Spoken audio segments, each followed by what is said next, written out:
Hey guys, welcome back to another F1 Esports 2025 championship video. This is the last round of the season, and yeah, what a season it has been. We are now P2 in the championship, in the Constructors' Championship, fighting with Mercedes, and we are, I think, separated by a mere 2 points. So this is a huge race for us. We really want to keep that P2. Red Bull, unfortunately, already won the Constructor Championship last time out in Qatar. They are mathematically too far ahead for us to catch this race. Even if we did get a pole in a 1-2, we would be just about not enough. So all our focus is on the Mercedes drivers, as we are now on board with my first run in Q1, and we felt really good in Abu Dhabi, just like last year, where last year we actually qualified P1, P3, I believe. We had really good pace, or P2 and P3, sorry, I don't remember exactly. But yeah, hopefully we can do something similar once again today. And the championship fights, also for the driver championship, is very fiery. Last time out in Qatar, Thomas was looking like he was going to make big gains towards Jarno if he won the race. But luckily for Jarno, Thomas got a penalty. And then me and Barry ended up with the 1-2 in Qatar, skyrocketing us in front of Mercedes, which was, I think, the most crucial moment for us during the championship. The driver championship is still open. Thomas basically has to get a pole position and win on his best track, though. So this is a track where you could almost bet on Thomas getting pole position. That's how comfortable he is around here. So if he manages to get that, that's one part of the work done for him. But then he does have to win the race, and Jarno has to score like P8 or P7 if I remember correctly. Now I can't exactly remember, but Jarno has to have like a pretty mediocre race. And then there's also the fight between Thomas, Isma, Barry. They're all very close in the top 4. I think Freddy is a bit too far in the top 5, but myself, if I can get a win and Alfie and Otis don't really score many points, I could jump all the way up to P6 in the drivers. Considering where I was at the start of the season, that would be very nice to end like that, but obviously it's a very hard task. Anyway, on to Q2 now. Q1, there was no major surprises. I think Lucas Blakely actually was out in Q1, the only major surprise, as we are now finishing my first lap in Q2, which was a 2.9, and we thought that was fast, but apparently we are P7 now, so we have some work to do. We're gonna stay on board into this very crucial Q2 lap as we nail turn 1. To be honest, I mean, if I remember correctly, my sector 1s in this whole session were amazing. I remember I was basically matching my PBs back to back in my sector 1s, as we were 1-1 first, purple sector 1, and I do believe we also did many purple sector 2s as well. I think that maybe means we had a bit of a lower wing setup. We had a bit less downforce and more slippery on the straights. Or maybe that could be ERS usage, we don't know, because we don't really know what the others were doing or using. But again, that chicane pretty much nailed, and we are 120 up. And I know my last sector was pretty average, so I'm sure there's lap time to gain there. And we do a 6-8 split, and keep that in mind, because a 6-8 split is really fast. We are on pace for a 20, a 1 minute 20, and if we do good last sector, this should be no problem to go through to Q3. Don't even need to risk too much as we go a little bit wider, but we lift off to make sure we don't get penalized or the invalidation. Good last corner, keep it on the track. And we do a 1.69, 3 milliseconds behind P1, and we are P4. Actually, Otis goes P1 now, so the times are super close. But as you can see, in P11 and P12, both Mercedes drivers are out. So that is huge news for us. And also Jarno is in P14, fighting for the championship, and Thomas is looking like he's going to get pole, or at least very close to it. This is not good news for Jarno. Jarno actually passed Q1 on P15, so he had a bit of luck on his side there to pass, but then unfortunately he couldn't manage to get much higher than P14. Jarno's got some work to do in the race, that's for sure. He needs some chaos to happen, because we know Thomas is gonna is going to be very competitive. So yeah, this is my first run in Q3.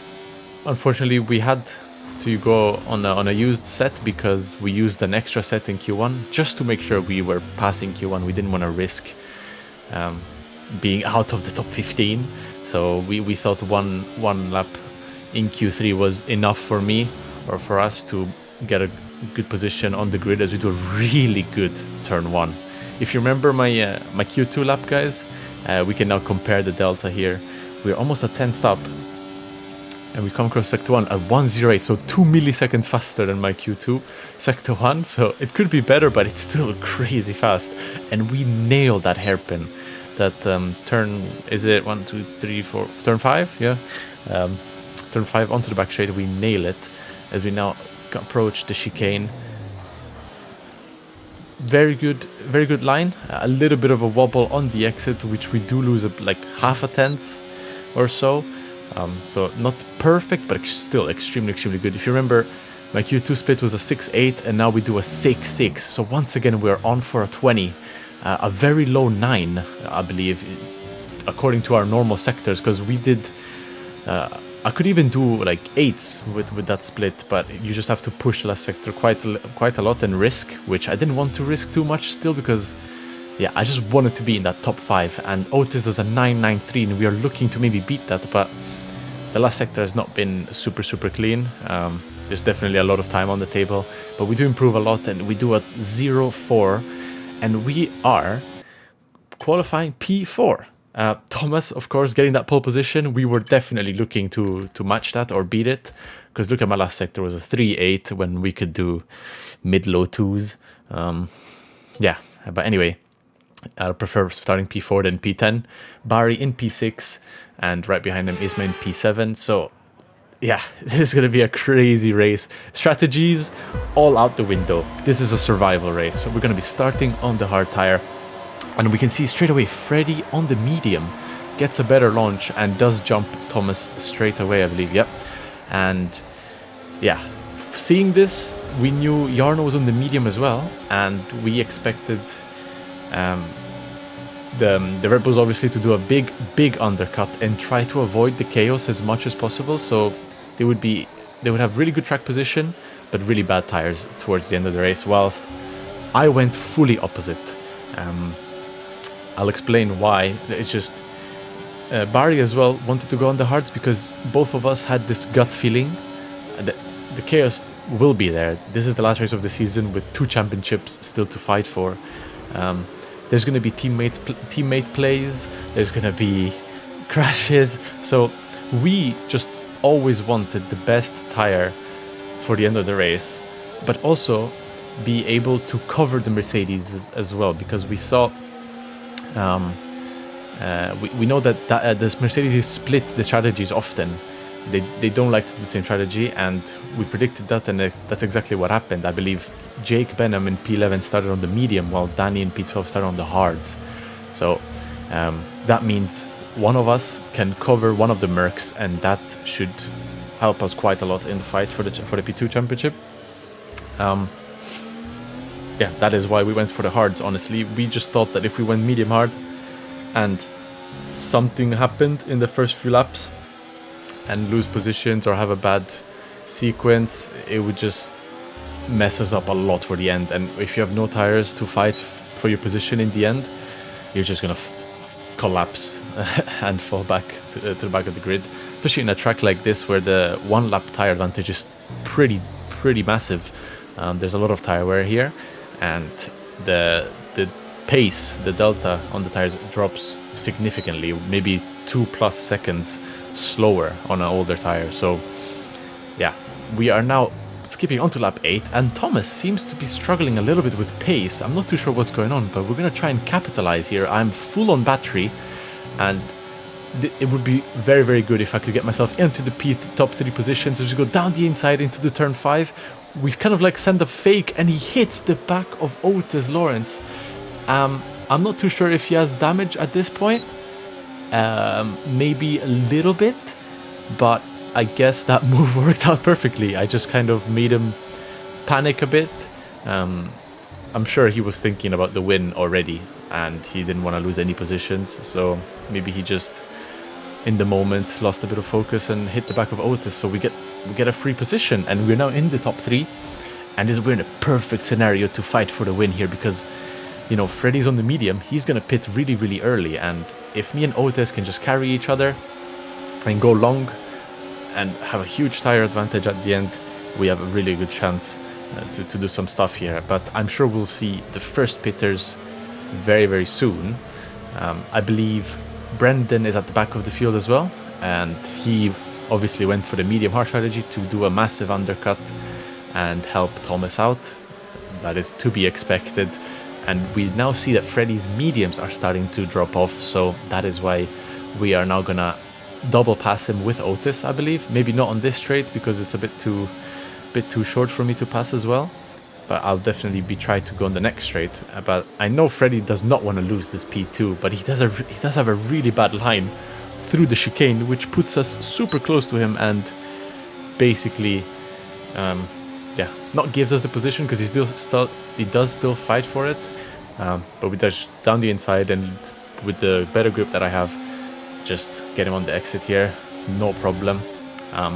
So yeah, we're now into P2, definitely looking to fight for the win here, nothing else. And we are now on to lap 12, and I believe this is where I get the lead. Yes, me and Otis are starting to swap. I mean, it's helpful in a way, because we keep the tires, but look at the minimap. That is Brendan Lee and Jake Benham. Jake pitted super early with Brendan to do this massive undercut and try to have track position. I guess his strategy for Jake is to go early and avoid the traffic or avoid the chaos, whilst Danny's strategy is to go long, I guess, on the hards and have better tires at the end. So let's see which will work out the best. But we're now to lap 14, and the Red Bull have pitted of Freddy along a few more cars, and Barry and Isma have made their way up to the top 5. So that is good news that we have Barry close to us, because we can always work together. But we are thinking about Barry to maybe cover one of the Mercedes, and he does pit at the end of lap 14 with the sole purpose of, do you see that on the minimap, the second train behind Jake and Brendan? Yeah, he wants to be ahead of that train so he doesn't get stuck behind it, and then he wants to go and catch Jake on much fresher medium tires compared to Jake's older hards. So that's exactly what happens. Barry is net P2 of that train, which is perfect. He's going to get past the car ahead now, and he's going to go and catch onto Jake and Brendan there. So yeah, we are now back at the front with Isma being the top 4, with Alvaro 3.2 seconds behind. So we have a nice delta actually, as Otis and Alfie decided to pit one lap after Barry. I'm not too sure why. Let's see where they will come out, but yeah, they actually come out ahead of Barry, surprisingly. Maybe Barry didn't have the best outlap, but yeah, me and Isma want to go long. We could pit here in lap 17, but I don't want to do that, because we can always go one lap extra of the cars behind us, because the cars behind us are more than 3 seconds behind, and that's not an undercut window. I mean, they're not close enough to undercut us with just one lap fresher tires, and that is why we keep going in this race. So yeah, I believe now Jake, as you can see on the top left, is now leading the race. Not good news for us, but Otis is already behind him with 4 or 5 lap fresher mediums, so I'm sure Otis will get past them extremely fast, as I believe this will be our in lap, and the tires are dead at this point. But the pace is still good. The setup we made for Abu Dhabi here in the race was extremely good on the tires, and we have a relatively good straight line speed as well. I saw that we didn't really have any trouble defending or attacking someone, when usually we do like to run a bit higher wings than others. But I guess it wasn't the case here, as you see a little bit of a slide there coming out of the long left.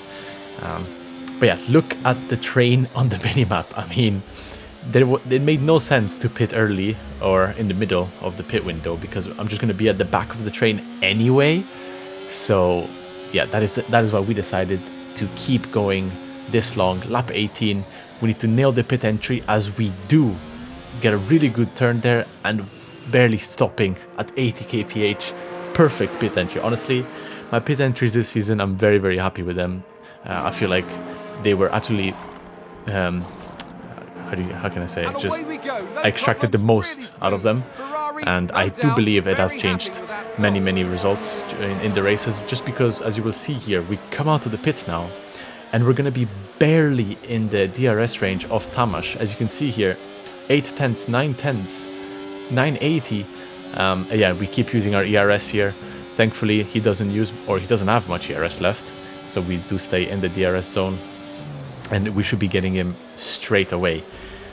There's only 10 laps left, or 11 laps counting this one, and we are P15. So if we want to win this race, we have a lot of overtaking to do. We have to plan our overtakes, plan our ERS usage, and just not lose time behind people, and just crucially keep our front wings clean, because with this many overtakes, there's always a bigger chance of getting into an incident with someone. So yeah, one car at a time, and don't be too impatient, because 11 laps doesn't sound like a lot, but it is a lot, trust me. So on to lap 20 we go now, and we see Shanaka doesn't even fight me that much down the inside into turn 5, and that is a free position.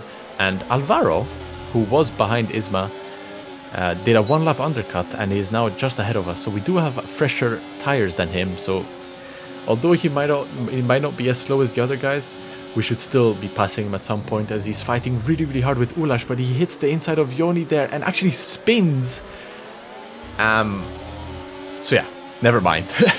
That was a free position for us. Alvaro made a mistake there and spun around, so we get another position on Ulash now, who had a bad exit, and round the outside with more grip. He just cannot do anything about that.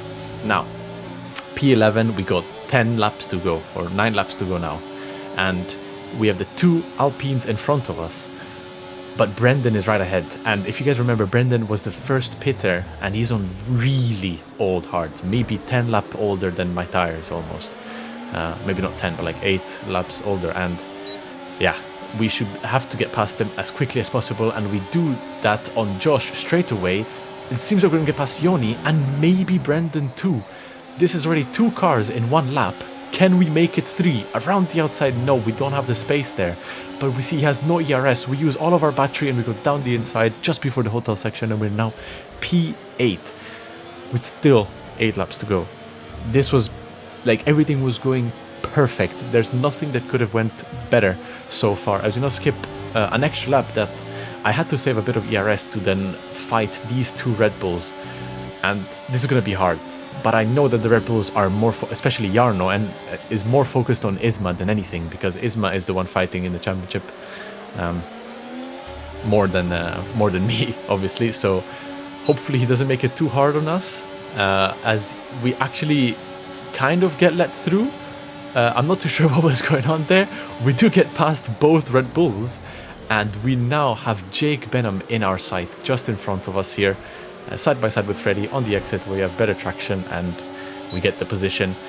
But now I have to use all my ERS to defend and make sure I keep this position, because now my job is to get past Jake. And look at the carnage behind. As you saw, Freddy defending really hard on Isma for Jarno.